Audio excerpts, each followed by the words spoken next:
Hi, welcome back to Kerno Outdoors, and welcome to my Camino trail, and my journey with my Salomon Elixir GTX mid. Just to be clear on that, it's not the shoe ones; they have the ankle bit. Um, so my Camino, as you know, if you've been following my channel, I've been suffering with plantar fasciitis for a while, which has meant that walking distance has been difficult. However, I went to see a sports mechanic, sports specialist. He gave me some exercises to do, and basically said you've really got to make your plantar fasciitis suffer. So you've really got to put force through it. So when I was walking, I looked at these and the Salomons with the curve. I thought might be good because I know there's a lot of tarmac, a lot of different trails. My favourite boots before were Salomon Quest Origins, but I was worried with my plantar that they would hurt more. So I bought these. I actually got two pairs, a 10.5 and an 11.5. Ironically, I think my proper size should have been 11, but I took the 10.5 in the end, um, and they were fabulous. I have to say, one of the few bits of equipment you actually buy, and it is without fault.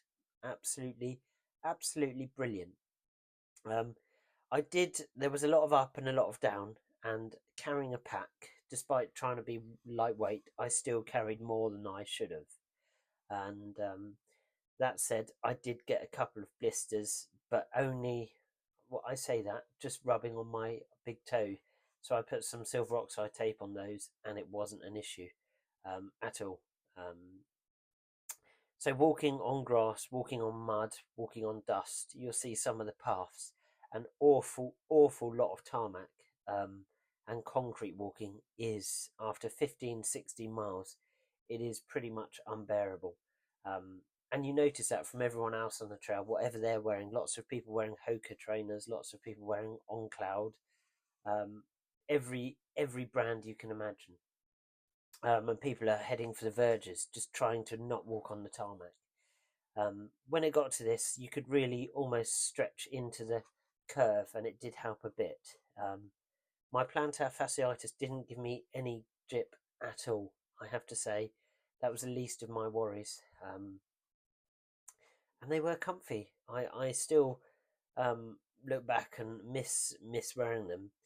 But as I was chasing down the scallop shells, my boots were forever just pounding under me. I think averaging around 30 to 32,000 steps a day, um, and they were brilliant. It's a weird fit. Um, they the only eyelets are the top ones where you can take the laces out, but the ones under it are kind of double locked because they've got to anchor your foot into the rocking position. So you can't have them loose, you can't have them over tight, but you have to really anchor them down. So when you go to take them on and off, you've kind of got to tease out the laces to slide them off. I wore some very good, I think they're Isobarber merino socks that I paid £31 for. 31, 32 from Cotswold. I bought three pairs, but only wore two typically, and they were very good. Those and the shoes worked well. I actually did the trip with my father, who also was, ironically, he was suffering with the same thing as me, different foot, and I suggested those to him as well, the same boots, and he got them, and we both agreed they were fabulous. After a long day of hiking, sure, you want to take them off, but they were, and they are a massively brilliant bit of equipment. If you've got plantar fasciitis, don't mess around with weird shoes or I say that I've got weird shoes, but don't mess around with. I think someone used an orange peel, and people bind them up and do things. Just make it yours. You do strength, do squats, absolutely force your Achilles, and then buy a pair of these because these were without doubt brilliant. We had some wet days, had some dry days, went through a few big puddles, a few streams. I was carrying a pack day in, day out. Roman roads, tarmac, over the Pyrenees, down incredibly steep, gravelly things, which were so steep I had to go backwards. It sounds odd, but the boots were phenomenal, so I can't recommend them enough. I just need to save up some money and save up some time and go back and do more, because there's something really special about it. The Camino, fantastic. What we did of it, I can't recommend it enough. I would suggest doing it more in season than out, because once you go out of season, then it's almost as if Spain shuts. And when you're walking 15, 16 miles a day without anywhere to get any food, it is a bit saddening. It does make your enthusiasm die. But anyway, thank you for watching.